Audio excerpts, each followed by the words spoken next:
పెనగించిపూడి మండలం అనిగిలపాడు అనే విలేజ్ లో ఈ రైతు దగ్గరికి రావడం జరిగింది. ఈ రైతు దాదాపు ఒక 19 ఎకరాల వరకు అంతేనండి, 19 ఎకరాలు వేశారు. కానీ దీంట్లో ధీరా 2727 అనే వెరైటీ వేశారంట. బట్ నాకు తెలీదు, ఇక్కడికి వచ్చిన తర్వాత ఇది బాగుందని చెప్పి ఫార్మరు రోజు చేలో నుంచి వెళ్తారంట. తను జీనస్ ప్రో నక్షత్ర ప్లస్ కొట్టిన తర్వాత బాగా మారిపోయింది, మొత్తం కూడా బాగుందంటే సరే చూద్దామని చెప్పి ఇక్కడికి రావడం జరిగింది. సో అసలు ధీరా వేసిన సంగతి మనకి తెలీదు, బయట తీసుకున్నారంట రైతు అయితే. సో ఎలా ఉందండి ధీరా 2727? బాగుందండి. మీ యూట్యూబ్ లో ఏదో వేసవికాలం చూస్తుంటే మీరు ఏదో ధీరా 27 వేయండి, అన్ని కింటాలని ఇన్ని కింటాలని చెప్తున్నారు. సార్ చెప్తే వేద్దాంలే అని అనుకొని ఒక షాప్ దగ్గరికి వెళ్ళాం. ఇక్కడ మా పెనంచిపూడిలో ఒక షాప్ దగ్గరికి వెళ్ళాం. వెళితే వాళ్ళదే రాజలక్ష్మి ఉందండి. ఇది ఏదో యూట్యూబ్ కమ్మలు ప్రొవైడ్ చేస్తాడు, వద్దు రాజలక్ష్మి ఏమన్నారు. మేము కొద్దిగా వినకుండా మాకు ఇదే కావాలని ధీరా తీసుకొచ్చామండి. ధీరా తీసుకొచ్చాం, వేసాం, బాగుంది. వేసాక బాగుంది. ఇప్పుడు ఇంకా ఉన్న వాటిలో మేము 19 ఎకరాల్లో ఇత్తనం బాగుందండి. 4 ఎకరాలు వేసాము. 4 ఎకరాలు బాగుంది. ఈ చేను వరకు మన వేరే రైతులు చెప్తున్నారు. మా మామయ్యనండి, కింద వారు ఇటు దారి వస్తా పోతా మా మామయ్య గారు అవుతారు. ఓకే, వస్తా పోతా ఇటు చూస్తా. ఇందాక మనం మీకు చెప్పలేదు నేను ధీరా వేసాను ఎన్నిసార్లు. ఇప్పుడు అన్నాక సార్ చూద్దాం రమ్మని వచ్చారు. దీనికి గడా 360 కొట్టామండి ఒక 15వ తారీఖు.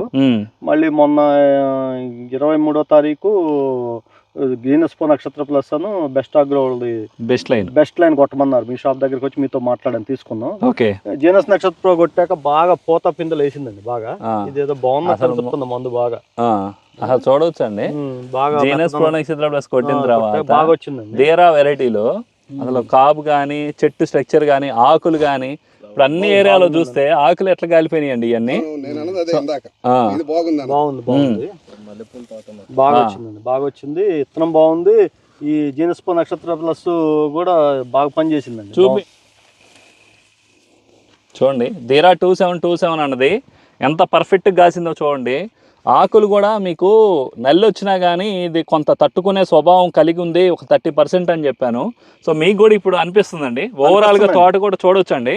గమనించాల్సింది ఏంటంటే ఇప్పుడు పక్క పొలాలన్నీ నల్లి వచ్చింది. దీంట్లో మట్టుకు అది లేదు.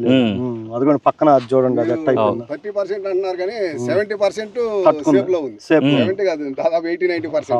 నాకు తెలిసి అయితే ఇప్పుడు అన్ని చూస్తుంటా కదా నేను. నాకైతే ఇది వెరైటీ బాగా నచ్చింది.